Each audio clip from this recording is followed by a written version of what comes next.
वो एक नदी का किनारा था। वहाँ पर एक पेड़ था। उस पेड़ पर टोनी गौरैया और छोटू तोता रहा करते थे। वे दोनों वहाँ कई बरसों से रह रहे थे। अगर कोई पंछी वहाँ पर रहना चाहता तो उन्हें इन दोनों की अनुमति लेनी पड़ती। ऐसे में एक दिन चीचू कौवा उड़ती हुई वहाँ पर आई। दोस्तों, मैं बड़ी दूर से आहार की तलाश में उड़ती हुई यहाँ आई हूँ। क्या मैं यहाँ रह सकती हूँ? यूं मासूमियत से पूछा। हाँ, तुम जरूर रह सकती हो। यहाँ पर आहार की कोई कमी नहीं। ये सुनकर कौवा बहुत खुश हुई और वहाँ पर एक घोंसला बनाकर रहने लगी। उन पंछियों ने अंडे दिए। उनमें से अपने बच्चों के बाहर निकलने की राह देखने लगे। कुछ दिनों के बाद एक बूढ़ा सांप रेंगता हुआ उस पेड़ के पास आया और बड़ा ही नीरस होकर कहने लगा, बहुत भूख लगी है, पानी, भूख लगी है। यूं मदद की गुहार लगाने लगा। उसकी आवाज सुन पंछी उसके पास आए। तुम कौन हो? यहाँ कैसे आए? पहले उसकी प्यास बुझाते हैं, फिर उससे सवाल करते हैं। इस पर सभी ने हामी भरी। कौवे ने सांप की प्यास बुझाई। उसके बाद सांप ने कहा, मैं आहार की तलाश में बड़ी दूर से आई हूँ। मेरा इस दुनिया में कोई नहीं। इस उम्र में अपने आहार का बंदोबस्त करने भी मैं नहीं जा सकती। तुम सब बड़े नेक लगते हो। क्या तुम मेरी मदद करोगे? जो तुम खाओ उसी में थोड़ा मुझे दे दो तो मैं खा लूंगी। ऐसे मासूमियत से कहा। सारे पंछी को उस पर दया आई। ठीक है, तुम यहाँ पेड़ के पास अपना बिल बनाकर रहने लगो। हम तुम्हारी सहायता करेंगे। सांप ने उनका आभार माना और पेड़ के पास बिल बनाकर रहने लगा। दिन बीते। पंछियों के कुछ अंडों से पंछी बाहर निकले थे। वे अपने बच्चों का बहुत ध्यान रखते थे।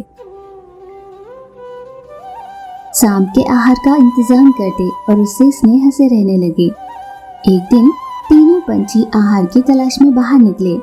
गौरैया के बच्चे उसे आवाज लगाकर चिल्ला रहे थे, ये पंछी कितना शोर कर रहे हैं, ठीक से सोने देते भी नहीं।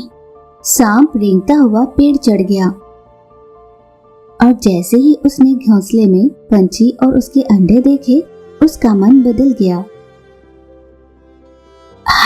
भला कितने दिनों तक शाकाहार खाती रहूंगी। चुपचाप इन बच्चों को खाकर अपने बिल में जाकर आराम कर लेती हूँ। अगर किसी ने पूछा तो कहूंगी मैं तो बूढ़ी हूँ, मैं तो बिल से बाहर आई ही नहीं। ऐसा सोचकर सांप एक अंडा निगल गया और चुपचाप अपने बिल में चला गया। इस तरह हर रोज एक एक अंडा निकल जाया करूंगी, किसी को पता भी नहीं चलेगा। ये सोचकर सांप अपने बिल में सो गया। कुछ देर बाद पंछी अपना आहार ढूंढकर वापस लौटी, पर अपने बच्चों को वहाँ ना पाकर तीनों घबरा गए कि कहाँ गए होंगे। दोस्त, क्या तुमने देखा है हमारे बच्चों को कौन ले गया? मैं खड़ा बूढ़ा, मैं बड़े मुश्किल से बिल से बाहर आ पाता हूँ। वैसे कुछ देर पहले मैंने पंछी के चीखने की आवाज सुनी, पर कितनी देर से कोशिश कर रहा था तो अब बड़ी मुश्किल से बाहर आ पाया हूँ। इस तरह सांप ने उनसे झूठ कहा। उन तीनों ने सांप की बात को सच माना। कोई हमारे बच्चे और अंडे ले गया है, यूं बड़े दुखी होकर कहने लगे। सांप ने उन्हें झूठी सांत्वना दी। सांप बड़ी होशियारी से पंछी के बाहर निकलते ही उनके एक बच्चे और अंडे को खा जाया करता और चुपचाप अनजान बनकर बिल में जाकर सो जाया करता। तीनों पंछी ये सोच सोचकर दुखी हो रहे थे कि उनके बच्चों के साथ ऐसा कौन कर रहा है। बहुत दिनों बाद छोटू तोता और टोनी गौरैया की दोस्त लूसी कबूतर उनसे मिलने आई, पर घोंसले पर उन्हें ना पाकर उसने सोचा कि कुछ देर यूं ही वो सैर करेगी। कुछ दूर आसमान में सैर कर वो वापस उनके घोंसले के पास पहुंची तो अचानक उसने देखा कि एक सांप उनके दोस्तों के घोंसले के पास आकर एक बच्चा और अंडे को खाया जा रहा था। ये सब क्या कर रहा है? ये बात मुझे अपने दोस्तों को बतानी होगी। कुछ समय बाद टोनी गौरैया और छोटू तोता वापस लौटे। अपने दोस्त लूसी को वहाँ पाकर दोनों खुश हुए। अरे लूसी, तुम कैसी हो? कब आई? सब ठीक है ना? मैं तो ठीक हूँ, लेकिन मैं तुमसे कुछ कहना चाहती हूँ। वो नीचे जो सांप है ना, वो तुम्हारे बच्चों को खा रहा है। उसकी बातें सुन तोता ने कहा, क्या तुम यहाँ पर जहर फैलाने आई हो? वो एक बूढ़ा सांप है, भला वो रेंगता हुआ पेड़ पर कैसे चढ़ेगा? हमारे आहार लाकर देने पर ही वो खा पाता है। ऐसे में भला वो पेड़ चढ़कर बच्चों को कैसे खाएगा? दोस्तों, झूठ बोलकर मुझे कुछ मिलने वाला नहीं है। मेरी बात मानो तो ठीक, वरना तुम्हारी मर्जी। ये कहकर कबूतर वहाँ से उड़ चली। दोनों उसी विषय में सोचने लगते हैं। कुछ देर बाद वहाँ पर कौवा आई। उन दोनों ने कौवे को सारी बात बताई। अपरिचित के लिए कोई ऐसा कुछ कहे, ये संभव नहीं। मुझे भी उस सांप पर कुछ शक सा हो रहा है। अगर उसकी बात में थोड़ी भी सच्चाई है तो इस सांप को हमें सबक सिखाना पड़ेगा। फिर तीनों ने उस सांप को रंगे हाथ पकड़ने की तय कर ली।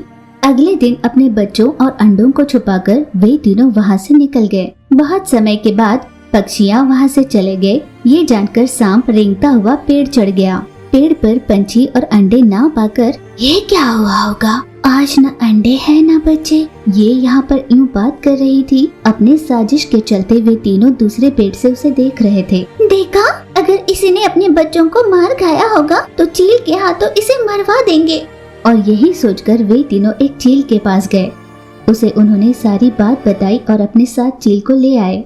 चील अपनी चोंच से उस सांप पर वार करने लगी, उसे चुभाने लगी। मुझे बचाओ, मुझे बचाओ। उसकी आवाज सुन सभी पंछी वहाँ पर आए। सांप ने उनसे कहा, दोस्तों, मुझे इस चील से बचाओ, ये मुझे मार देगी। तुम्हारे पाप का घड़ा भर चुका है। तुमने हमें धोखा दिया। हमने तुम्हें रहने के लिए आसरा दिया और तुम हमारे ही बच्चों को निगल गई। हम सारी सच्चाई जान चुके हैं। चील अपनी चोंच से उसे चुभा चुभा कर उसको अपना आहार बनाकर वहाँ से उड़कर चली गई। हर किसी को अपने कर्मों की सजा इसी जन्म में भुगतनी होती है। जिसका पाप का घड़ा भर जाता है उसको उसका बदला मिल ही जाता है। उस दिन से वे तीनों शांति से जीने लगे। वो गर्मी के दिन थे। गर्मी के कारण सारे पेड़ जंगल में सूख गए थे। पेड़ पर रहे पंछियों की भूख नहीं मिट रही थी। बहुत दूर जाते तभी कुछ मिल पाता था। इतनी मुश्किल घड़ी थी, इसलिए कई पंछियां वहां से निकल चुके थे। पर टोनी गौरैया, चीचू कौवा और लूसी कबूतर वहां से जाने के लिए तैयार नहीं थे, क्योंकि वे तीनों बहुत अच्छे दोस्त थे, हमेशा साथ रहना चाहते थे। उस पर उन तीनों के बच्चे भी थे। इतनी दूर उन बच्चों को साथ ले जाना बहुत मुश्किल था। उन तकलीफों को झेलते हुए भी वे तीनों वहीं पर रह रहे थे। एक दिन कौवे ने कहा, दोस्तों, हम और कितने समय तक यहाँ पर रहेंगे? एक तरफ बच्चों की भूख और दूसरी तरफ हम भी तो भूखे हैं। इन दोनों के बीच हम सब पिसते जा रहे हैं। अगर हमें कुछ हो गया तो अपने बच्चे लावारिस हो जाएंगे। मुझे समझ नहीं आता क्या करूं। ये कहते हुए वो बहुत दुखी हो रही थी। दोस्त, जितने दर्द में तुम हो, हम भी वही दर्द सह रहे हैं। फर्क सिर्फ इतना है, हम ये कह नहीं पा रहे, पर तुमने कह दिया है। अगर हम यहाँ से चले जाएंगे तो बिछड़ जाएंगे, पर अगर यहीं रहेंगे तो अपने बच्चों के मौत के कारण बनेंगे। क्या करें? पर दोस्त, ऐसा क्यों नहीं हो सकता कि हम तीनों साथ में ही चले? हम तीनों एक दूसरे का सहारा बन सकते हैं ना? हाँ दोस्तों, जहाँ पर अपना आहार मिले ऐसी जगह जाना सही होगा, पर परिस्थिति अच्छी नहीं है। जहाँ मिलेगा वहाँ पर ढूंढते हुए जाना पड़ेगा। इस तरह बात करते हुए तीनों उदास हो रहे थे। यूं ही दिन बीते। उन पंछियों की स्थिति अब बहुत दयनीय हो रही थी, इसलिए तीनों फिर से इकट्ठे हुए और बहुत दुखी होकर बात कर रहे थे।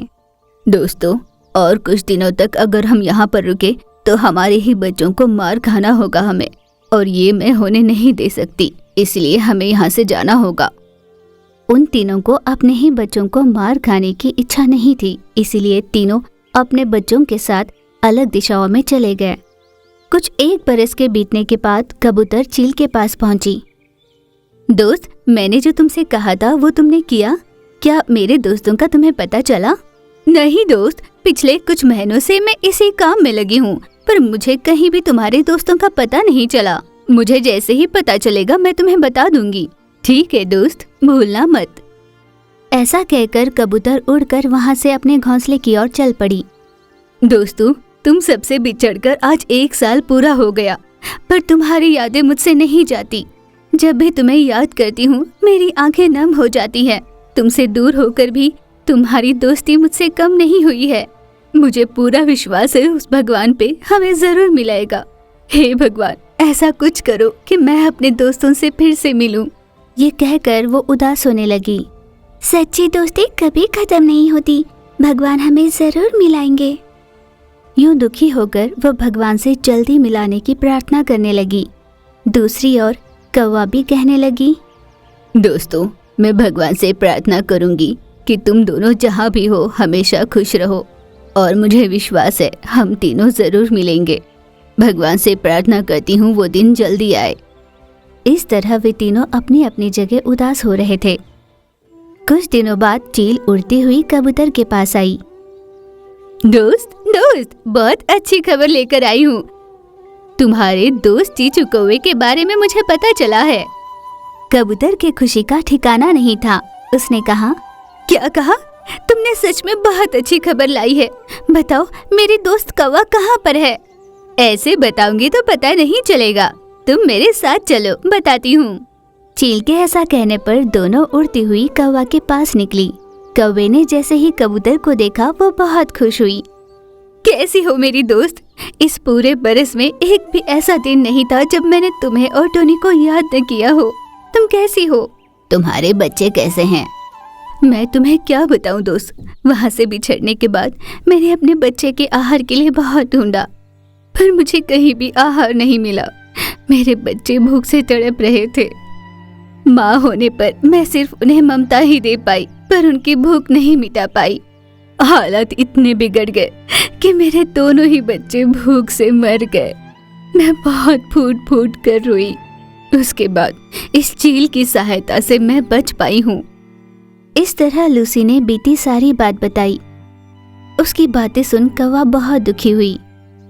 दुखी मत हो दोस्त, भगवान ने हमारी किस्मत ऐसी ही लिखी है। इतने में वहाँ पर चील का छोटा सा बच्चा आया। माँ, ये सब? उस नन्हे से चील को कौवे को माँ बुलाते हुए सुनकर लूसी और चील चौंक गए। ये दोनों मेरे दोस्त हैं, इन्हें नमस्कार करो। उस नन्हे से चील ने सबको नमस्कार किया और माँ से कहकर खेलने के लिए बाहर चली गई। ये चील तुम्हारी बच्ची तो नहीं?